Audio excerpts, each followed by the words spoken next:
As we have previously covered, nullification is an effective tool to enforce the Constitution and rein in the federal government. But how can we stop federal spending? States can use nullification to stop unconstitutional federal spending, just as they can use it to stop other federal usurpations.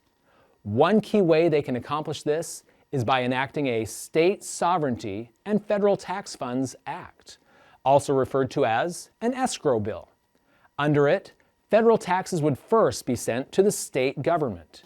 The state would then calculate the percentage of constitutional federal spending and send only that percentage of the funds to the federal government.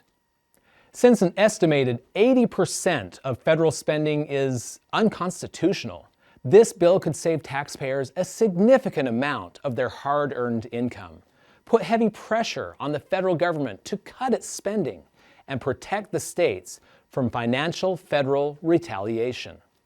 This bill has been introduced in multiple states in previous years, including Georgia, Missouri, Ohio, Oklahoma, and Washington. To get serious about countering federal usurpations, state legislators must enact this bill into law.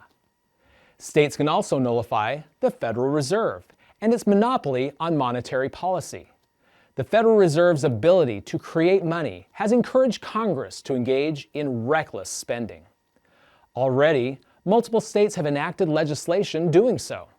For example, multiple states have abolished taxes on precious metals such as gold and silver, while 3 have affirmed gold and silver as legal tender, thus encouraging their use in competition with Federal Reserve notes, which are really nothing more than elastic fiat currency. Meanwhile, Texas has taken the step of creating a state precious metals depository, further reducing the state dependence on the Fed. However, state governments must go all the way by enforcing the Constitution's Gold and Silver Clause, Article 1, Section 10. If states can nullify the Fed, it will rein in federal spending. It will also stop rampant inflation. As we previously stated, it will not be easy to enact these measures. State governments will come under significant opposition, including from the federal government, the judiciary, media, big business, and others. But for these nullification measures to succeed, state and local officials need to be bold and courageous. And if voters are both informed about nullification and made familiar with the Constitution, many will support nullification efforts.